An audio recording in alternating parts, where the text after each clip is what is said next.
Welcome, everybody. This is the Rotary E-Club of Silicon Valley. Every week, we bring you the stories of people who are making a difference in their communities, making a difference in the lives of others. We believe that this is something that you can do locally, globally, and digitally. And so we, the Rotary E-Club of Silicon Valley, are a part of Rotary International. 1.3 million Rotarians and Rotaractors in tens of thousands of clubs around the world. And ours in particular, a bit of a different model. It is both online and asynchronous, which means we can enjoy the flexibility of connecting with speakers all over the world, and our members can enjoy the flexibility of taking in our meetings anytime during the week. If you're curious about such things, just contact us and let us know. You can find us at siliconvalleyrotary.com, or even simpler, rotary.cool. All right, now our speaker this week is Tina Fernandez Steckler. She is the executive director of the HERS Breast Cancer Foundation. She also has a role with development and marketing, and there is a lot about this particular organization that was intriguing enough to us to say, hey, let's tell this story. Considering our annual service project is one related to fighting against cancer, we are excited to have Tina here with us to talk about HERS. And Tina, I hand the mic over to you. Welcome to the Rotary E-Club of Silicon Valley. Thank you so much, Rushton, and thank you so much for inviting me. Thank you to all of your viewers and members for tuning in and watching this video. I'm very pleased to present about the work that we do. I'm very proud of the work that we do, and we do make an impact, and you'll know all about us by the time I'm done. So as you can see in this first slide, HERS Breast Cancer Foundation has been providing community service for breast cancer patients for 25 years. And that's a huge accomplishment given how small and how local we are here in the Bay Area. We have 3 locations. I'll get into that in a minute. But first, I wanted to just say we are unique in many ways. Of course, many local nonprofits have harnessed the power of their community members for support. I think we have a long history of really tapping in to the many talents here in our Bay Area communities and beyond. So, for example, I'm just looking at our lovely HERS Breast Cancer Foundation logo. This was a part of a rebranding that was done about 10 years ago. I wanted to mention this because this was actually crowdsourced by the former executive director, Dr. Vera Packard. And she put it out there that they wanted to do a rebranding, and it was all volunteers that responded with different logos. She had a vision for what she wanted it to be, and this was the result. We actually also had a different name previously. We were called Bras for Body and Soul. Over time, that name just didn't really quite reflect everything that we were doing. So they came up with HERS Breast Cancer Foundation. And what a lot of folks don't know is that HERS is actually an acronym. It stands for 4 things: hope, empowerment, renewal, and support.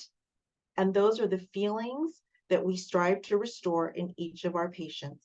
So that really reflects the values that we have. We really believe in approaching each patient as an individual and looking at all of their needs beyond the physical. We really spend a lot of time with them, and we do a lot of work with them in terms of just meeting them where they are, as I said, listening to them, listening to their stories, and then really making sure that we connect them with the products that they need to look and feel their best following breast cancer surgery.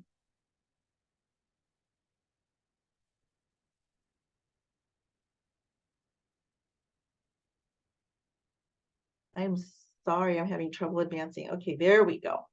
So about HERS Breast Cancer Foundation, as I said, we were founded in 1998. How were we founded? We were founded by 3 dynamic women here in the San Francisco Bay Area. They were actually here in Alameda County, specifically in Fremont, California. They were 3 women who had a vision to meet the unique needs of breast cancer patients. One of the things that they recognized, and this was pretty big 25 years ago, they were very much about body positivity. I think that in the last several years, that's been in the news a lot. There have been social movements around promoting body positivity, primarily among women. Women are advancing that concept of just embracing their bodies and you know, all of our lumps and bumps and how we appear. And the three women that founded our organization really believed that no matter how their bodies looked following surgery, that they deserve to be accepted and to be made to feel beautiful and confident in themselves. So our mission is to support all breast cancer patients healing from surgery by providing them with post-surgical products and services regardless of their financial status. And I have to add here that in addition to their financial status, it's really regardless of their insurance status. We have locations in Fremont, Livermore, and San Leandro. Those are all locations here in the Bay Area in Alameda County. However, we serve patients from all 9 Bay Area counties. Some of our patients have also moved away from the area. They still, amazingly enough, will travel back to the Bay Area once a year often to get new products. That's how loyal they are to us, excuse me. So as I said, our mission is to serve breast cancer patients. Patients are typically referred to us by their nurse navigator or by their physician.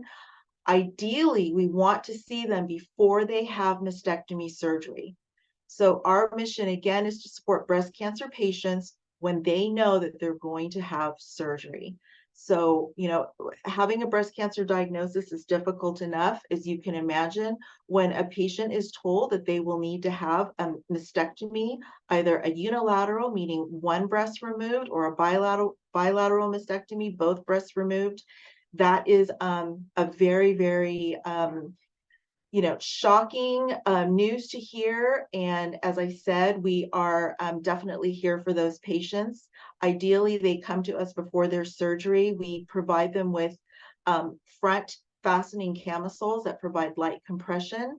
And they also provide a secure place for their drainage tubes so that they don't worry about those becoming dislodged.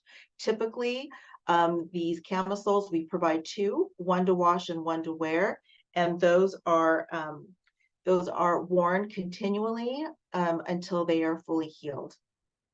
So at the bottom, you can see I've given a quote here from one, and this is what one of our patients said to us, and it has become our tagline actually several years ago. She said that we were her soft place to fall during one of the hardest times in her life. And that's when she was told that she had breast cancer and would need to have a double mastectomy. And she came to us.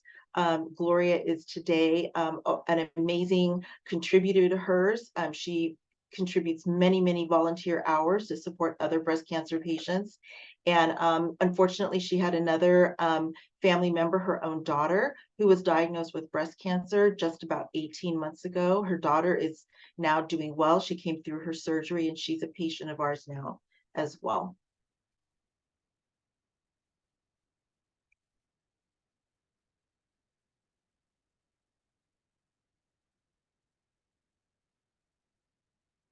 Okay. So, as I said, we have assistance programs to support our patients. There are 3 primary programs and then a 4th one, which I'll address in a moment. We Support You Survive provides the post-surgical camisoles that I just mentioned.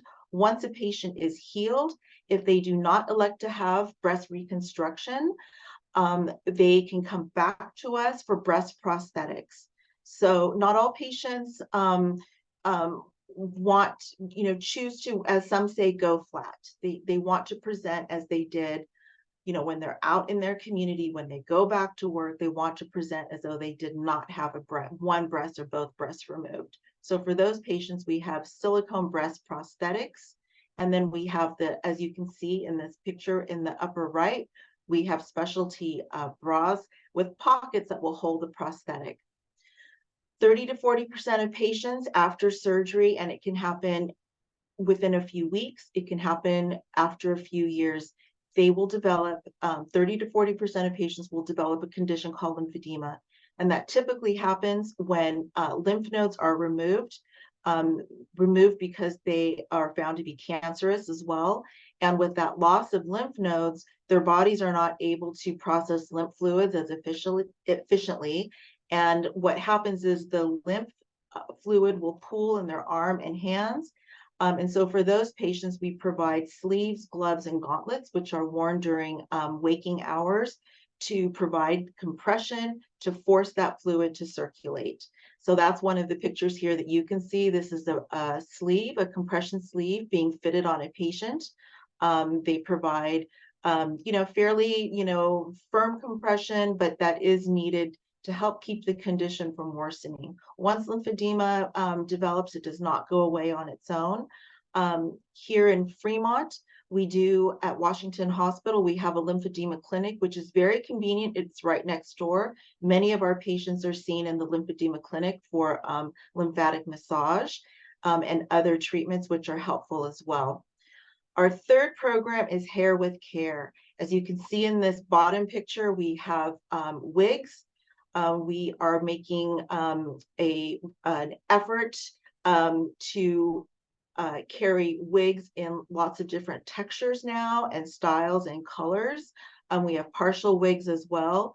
One of our values really is to have our programs and our spaces be accessible to all, no matter what ethnicity the patient is.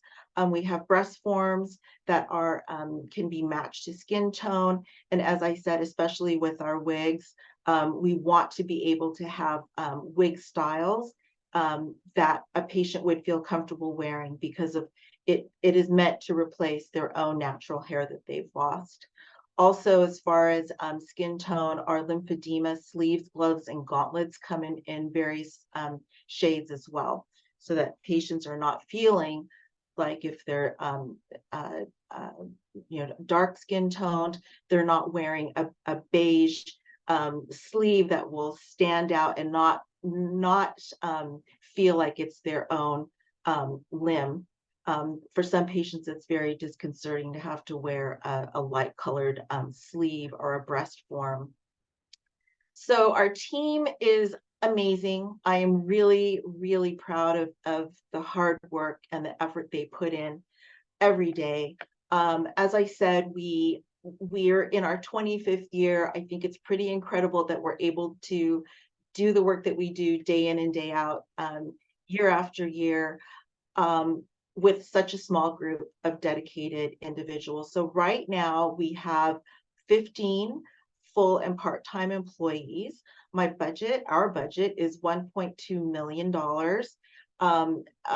My biggest expense is our payroll. And that's because we provide direct patient services. I love our volunteers, but I have found that to have individuals to show up day after day to provide those direct patient services, I need a team of dedicated professionals, and I need a team that's well-trained and compensated. As we all know too, here in the Bay Area, it's the high cost of living. Our lowest paid staff member actually makes 40% more than the minimum wage here in Alameda County. I really believe in to keep our team strong and to attract really good professional employees. We need to do that, and I know our patients appreciate that as well.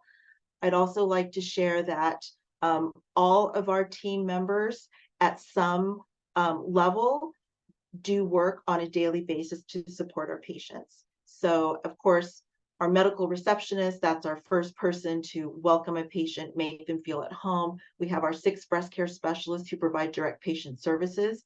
They bring patients in to the fitting rooms, they sit down, they talk to them about what's going on.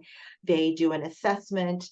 They actually are trained to look for secondary conditions. So for example, if a patient comes in and they want a breast prosthetic and bras, they're trained to examine the patient and look for signs of lymphedema. And if they see that, they educate the patient about that condition, and then we'll refer them to their physician. One of the things that we do as well is we file patient claims for them. We really feel that filing an insurance claim is not something that a patient should have to deal with. They are stressed out enough as it is. So that is another service. And I want to backtrack for a moment. We do not pay for office visits, or excuse me, we do not charge for office visits. We don't believe right now that patients should have to pay for that. We've never billed. So, you know, while we do, you know, put a dollar figure, and I'll get to that in a minute, on the amount and the value of products provided, what that doesn't include is the cost of the services that are basically free for our patients. I hire staff members, and we recruit volunteers very with great intention. I like having a diverse team so that our diverse patients will feel at home when they walk through the door. We make every effort to make sure that if they are non-English speakers, that we have a language line available, or we have volunteers or staff members who can provide the translation that's needed. We do have 3 directors. I am one of them. I have 2 directors underneath me. We have dozens of volunteers that generously donate their time. And then we have a small but mighty board. They are 7 individuals right now, and they are very deeply involved with our work and supporting our events, and just being a source of support, which in whatever area their profession happens to lie. So insurance, legal and accounting, and human resources. Those are the 4 primary areas that our board of directors provides a really significant amount of support. So fulfilling our mission. This was a photo that was just taken on Sunday, about 48 hours ago. This is a patient of ours. Her name is Kanan, and that is her husband, Kaushal, hugging her. She is a patient of ours, and she has agreed to share her story with us. We're filming a new project with her. She is a survivor. She had breast cancer surgery. She also developed lymphedema. She has an amazing support network. Her story is very poignant in that her sister, who was her best friend, was diagnosed first, and she did not survive. And Kanan's mission is to share her story, you know, really encourage other women to be very aware of their bodies, get healthcare, make an appointment if they find that anything is amiss. She is thriving now. We are just, you know, so blessed that she has agreed to share her story so that she can help educate other patients and help reach others to just really share how important it is to be aware of breast cancer, not just in October, but all throughout the year. So our assistance program goals, as I mentioned, I mentioned the 3 programs. We support You Survive, our lymphedema project, and Hair with Care. There's a 4th assistance program, and that is insurance write-offs for patients. There are certain cases where we cannot charge patients based on the type of insurance they have for their whatever isn't covered by their insurer. So that is written off. We have patients who might be underinsured and they're low income. If they have a balance due, whatever their insurance doesn't cover, it's a very simple conversation that we have with them. If those funds are burdensome to them, we write those off as well. And that is a big source of support for our patients. So our goal this year is to provide $150,000 in patient products, the products I previously described. Our goal is to complete 1,500 patient visits. In addition to doing the direct patient services, we are big on education and community outreach. This means that, again, not just in October for Breast Cancer Awareness Month, we are signing up for health fairs and community events. We have alliances with nonprofit associations and professional organizations. We do, as you see here, program presentations for healthcare, for community service organizations, faith organizations, and we also believe that our nonprofit does not exist in a bubble. We are not the only nonprofit that matters in our community. So that means that as much as we can, we support other peer organizations. So if we hear that they need help, this is a great example. Just this past summer, a local organization did a street fair, and they approached me and they said, hey, I know that you have pop-up tents, which we need. The cost of that was quite high for them with their limited budget. And I said, okay, if you take care of them and you can pick them up and get them back to us, I'll loan you those pop-up tents. They made us their pop-up tent sponsor. And that's just one small way that, a small but impactful way that we are making an effort to support other organizations. So how do we support the work that we do? Every year we do 2 major events. We do our People with Purpose Gala. This coming year, it's going to be in Pleasanton at Castlewood Country Club. We are very fortunate to have generous sponsors that help make this event a success. Local Emmy Award-winning reporter and newscaster Heather Holmes joins us. It's a lovely event. Proceeds from this event support the assistance programs that I described. Additionally, we have an event that's much more family oriented, not as elegant as our gala, but it's a whole lot of fun. And this is a walk, run yoga event that takes place on the last Saturday of every September. It's the way we officially kick off Breast Cancer Awareness Month and all those activities. This is a picture from the event we just had on September 30th, 2023. In the photo here is Ruth Magatha. She is very open about being one of our patients. She's a champion of our cause. Her daughter owns a dance studio in the Bay Area, and they brought about 60 friends, family members, and students, and they all were there to support the cause.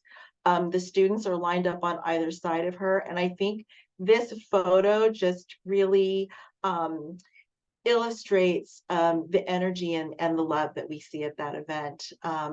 We have many generous sponsors. We do a community expo where we invite other nonprofits to have a booth. We have healthcare providers out there. One local healthcare provider had chair massages. It's a really feel-good event, and as I said, it includes a 5K walk, a timed 5K, 10K run. I added outdoor yoga a few years ago just to make sure that everybody felt that there was some activity they could do. Everyone's differently abled, and I want to make it as inclusive as possible. And the other really fun aspect of this is that we have a friend here in the Bay Area who teaches Bollywood dance as an exercise class, and she comes out every year, and she leads about 100 people outdoors doing Bollywood dancing, and that's our warm-up. And if you haven't seen 100 people doing Bollywood outdoors, Bollywood dancing as a warm-up, you have to come to this event. It's really outstanding. So other support sources, we have lots of wonderful community partners that contact us and offer to do fundraising for us. We do everything from, as you can see here, this year, 2023, the Four Seasons in Palo Alto is hosting a Think Pink afternoon tea every weekend.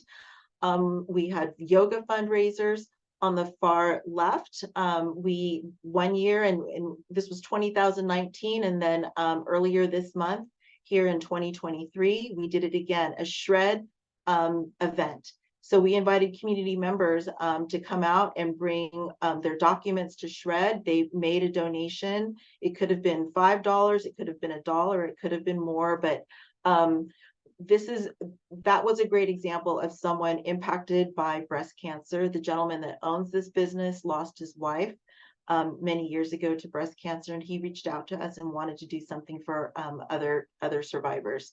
So what I love about our supporters is that they get very creative about what they're willing to do to support our patients. And this is a great example. It could be as simple as a day of shopping. It could be something like a shred event. or teaching a yoga class. So as I said, we are big on community outreach. We belong to chambers of commerce. I have been, just this month, I have presented it for other Rotary groups. I was at the Livermore Rotary meeting last week. They were very receptive to our work.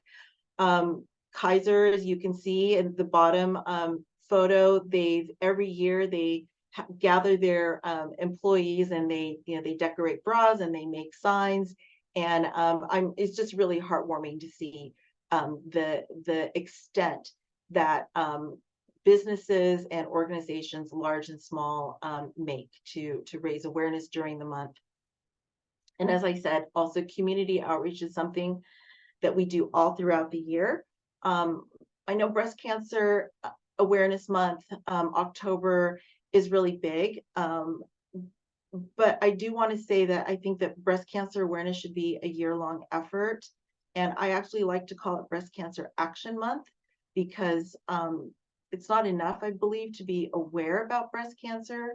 It's important to do something about it. So I'll get to that in just a moment. What does that mean, doing something about breast cancer? That means being aware. 1 in 8 women will be diagnosed with breast cancer in their lifetime. This year, there will be an estimated nearly 300,000 cases of breast cancer for women. Men, of course, are at a much lower risk, but men get breast cancer as well. There will be an estimated 44,000 women in the US who will die of breast cancer. 1 in 6 breast cancers are found in women ages 40 to 49. So what can we do? We can start making better lifestyle choices any time of the year, not just October. That means drinking in moderation, starting to walk if you don't get regular exercise, just making a commitment to yourself to take better care of your health, eating healthfully. For myself, what I do is I make a commitment to myself every year that I get a mammogram on my birthday. And I see it as a gift of good health to myself. And I share that with pretty much everybody I meet when they ask me what I do and what can they do to lower their risk. I say, talk to your physician. If you're at higher risk, that means getting a mammogram every year or maybe every 2 years. One very, very important resource here in California for those members of your Rotary group that reside here that they should know about is Every Woman Counts. And I've linked to it here below. This is very, very important resource. Every Woman Counts is a program of the state of California Health Services. It is a website where 24/7 support is available. Anyone can visit that site, enter their zip code, and they'll find what will pop up are local clinics who offer free breast cancer, free mammogram screenings, and cervical cancer screenings. And this is for individuals who could otherwise not afford it. If they are, underinsured, if they are completely uninsured, not all individuals living in California, of course, have insurance, and there are lots of different reasons for that, but it's true. And if they can access this screening, all the better. I think this is a resource that it would be helpful if all of us could be aware of it and share. Saves lives. So community partnerships, I always want to give a shout out to everybody who supports us. And the individuals and groups here that I've listed, some of them are monetary supporters. Some of them are in-kind supporters. They support us with their services. And some are just loyal volunteers. All levels of support matter, and all levels of support are welcome at our organization. So as I showed earlier, and I mentioned earlier, we started a film project on over the weekend, And that was a friend of ours, Ramil Simulpong. He owns Iconic Lab Photography. He's actually a sports videographer and photographer for a major team here in the Bay Area. But he's a wonderful example of an individual who understands and appreciates our mission, understands the terrible impact that breast cancer can have on not only the patient, but their families and friends as well. And he is always there for us. So he has made a commitment now moving forward to film a new PSA, a new film for us every year. He shows up at all of our major events and takes beautiful photographs. But I like to highlight especially that type of commitment and that type of volunteerism. We are so fortunate to have that level of support. Another supporter of ours is the Ghost House. Of course, Terry Schinkel is one of your members, and that they do amazing work for so many Fremont, Union City, and Newark nonprofits. And we're very fortunate to have their support this year. Okay, so different ways to sign up, different ways to stay in touch would be to sign up for our newsletter, attend our events, follow us on social media. We also use volunteermatch.org. For those members, your Rotary members who are local, we welcome hearing from them. I would say, I know that you're global, so I would say our newsletter is actually a really good source of information as well. So I would encourage, it's completely free. And I would encourage your members to sign up for that as well. They can just visit our website, hersbreastcancerfoundation.org, and click on the link and sign up for that. And then these are patient resources. I can send this as a separate PDF document if your group would like to share this. These are, of course, resources, specific here to the San Francisco Bay Area. I know that there are, throughout the country, and in many countries outside of the U.S. that there are resources like this. I think we're very fortunate here in California in general, and in the San Francisco Bay Area to have actually a wealth of options for women's health especially, and for breast cancer screening, and then cervical cancer screening as well. That's another major source of illness for women. And I always encourage everyone to stay in touch. You can use that QR code to learn more. That'll take you to our website. We have a presence on Instagram and Facebook. We post frequently. I now have a staff member who is very adept at posting and sharing inspirational posts, updates on what we're doing, but also resources as well. So in conclusion, I would like to say that our nonprofit is so unique in the Bay Area. As I said, we are there for patients during, one of the toughest times of their life. We're there for patients who are underserved, low income, underinsured. Doesn't matter what insurance they have. If a patient is in need, we are there for them. And then also just the breadth of services that we provide. There are other nonprofit organizations in the Bay Area that provide bras. They might provide the breast prosthetics, but the array of products that we provide, the fact that we address lymphedema, which can be so debilitating for patients. We have the wigs as well, and the post-surgical camisoles. Just that whole range of products is just so important. There are for-profit organizations in the Bay Area. Not knocking them, they do great work as well, but they are very choosy about what patients that they'll see based on their insurance. So again, we firmly believe that all patients deserve products and services that help them feel confident and help them feel, some say they help them feel whole again. We believe in treating patients with dignity, meeting them where they are, and just making sure that they don't have to go without. You know, our mission has so much to do with health equity, and especially here in the Bay Area, where there is such a disparity between individuals who are leading a more comfortable life and individuals who are struggling because of low wages and, you know, high rent. While we serve patients from all walks of life, we really believe firmly that all patients have the right to have access to products that help them heal.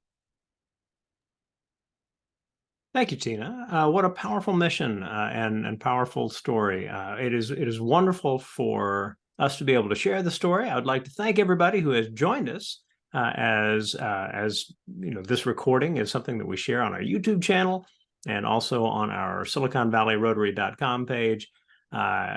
If you would, let us know you are here. There is just down the page an attendance form, and at the very bottom, there is our discuss forum, and you're very welcome to share thoughts about this or any other element of the meeting. With that, we will finish things up, and we will look forward to seeing you next week. Thank you.